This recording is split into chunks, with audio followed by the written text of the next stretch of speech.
yang akhirnya bisa melahirkan apa yang namanya kita sebut sebagai rumah pelaku ekonomi kreatif tadi, Malang Creative Center. Tetapi Malang Creative Center itu tidak akan bisa seperti yang kita harapkan jika sinergi stakeholder ini tidak terjadi di dalamnya. Nah, karena sekarang saya sedang ada di dalam salah satu forum diskusi stakeholder kita dari akademisi, dari Simata, terima kasih. Tapi Simata ini ya kalau kita lihat adalah salah satu dari lebih dari 60 perguruan negeri, perguruan tinggi di Kota Malang ya. Tapi juga pelatihan-pelatihan lainnya untuk berkaitan sama UMKM. Yang jelas informasinya itu nanti bisa dilihat paling mudah itu di Instagram, Ibu. Jadi di Instagram bisa dicatat di fcc.or.id. Di acara tersebut mungkin saya bisa dibantu kemana saya bisa menghubungi untuk bisa meminjam istilahnya ruangan tersebut. Atas perdagangan, karena kita udah level ASEAN itu sudah istilahnya ada dalam kerjasama ASEAN itu sudah saling mengakui lah lembaga sertifikasi halal. Makanya nanti coba tolong Pak supaya dicatat nanti kami ada nggak evidence itu yang mengatakan menolak segala macam atau hanya perkataan aja? Kita ingin perluas pasarnya ke luar negeri. Nah, dalam konteks biaya cukai ini sebenarnya ada nggak sih aturannya?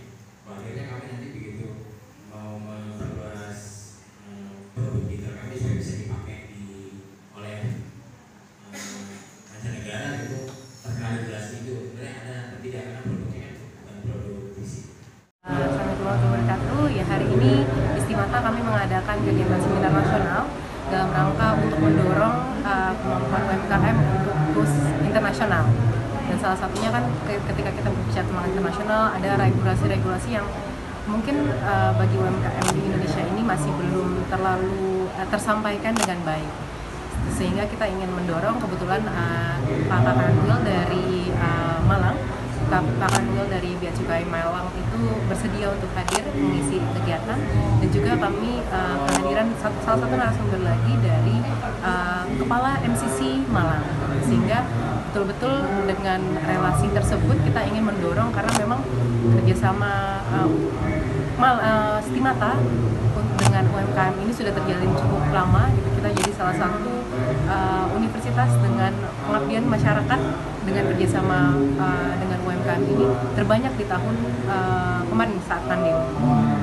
Nah ini tujuannya apa sih Mbak dengan seminar ini mengundang UMKM mendengarkan dari materi dari para narasumbernya?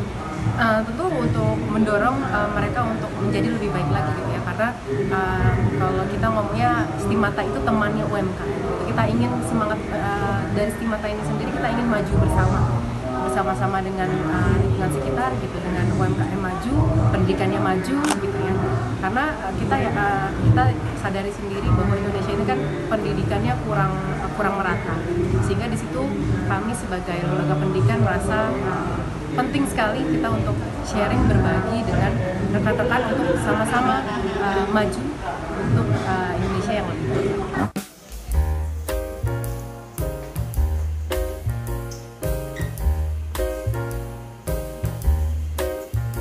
Kami sangat mensupport sekali karena memang di Kementerian Keuangan konsep government to government to business dan dikombinasikan juga dengan dunia pendidikan yang kita sebut triple helix itu adalah merupakan salah satu kerangka dalam implementasi kebijakan khususnya di dalam hal UMKM. Pada hari ini luar biasa sekali karena kita melibatkan para pelaku UMKM dari para akademisi dan juga para praktisi untuk berbicara tentang bagaimana UMKM di Malang Raya goes internasional. Ini sangat luar biasa dan sangat bermanfaat sekali. Pak, kalau support dari Bea Cukai sendiri Pak, khususnya Jatim 2, gimana Pak untuk pengembangan UMKM go internasional? Ya, tadi kan dari data sudah terlihat bahwa sudah beberapa UMKM yang kita pandu untuk sampai ekspor perdana dan juga kontinuitasnya.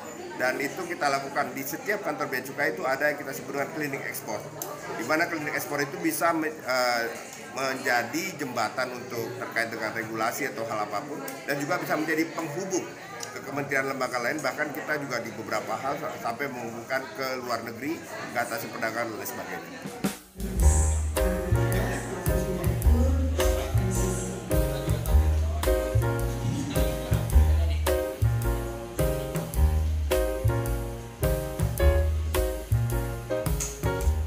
Saya rasa justru ya inilah poin pentingnya supaya kita nanti bisa berkolaborasi dengan banyak pihak. Salah satunya adalah tadi banyak sekali teman-teman dari UKM yang mungkin bahkan memang tahu MCC tapi belum tahu fungsi kegunaannya. Satu sisi juga sudah banyak sih tadi yang datang yang memang sudah beraktivitas dengan MCC, tetapi belum tahu sebenarnya potensi dari mereka ada di MCC ini bukan hanya sebagai fasilitator saja. Jadi mereka datang ke MCC ini sebenarnya kalau selama ini mereka hanya mengenal MCC adalah tempat gratis, sebenarnya bisa lebih dari itu. Jadi di MCC nanti sendiri juga bisa menjalin kerjasama dengan pelaku industri ekonomi kreatif dari subsektor lain, bahkan juga menjalin kerjasama langsung dengan kolaborator Hexahelix-nya. Jadi kalau di sini tadi dihadirkan juga dengan dari bea cukai, akhirnya kan mereka yang nantinya akan beraktivitas di MCC juga nanti bisa dapat koneksi, bisa terkoneksi, bisa paling tidak berkonsultasi lah dengan pihak dari stakeholder Hexahelix lainnya, dalam hal ini pemerintahan.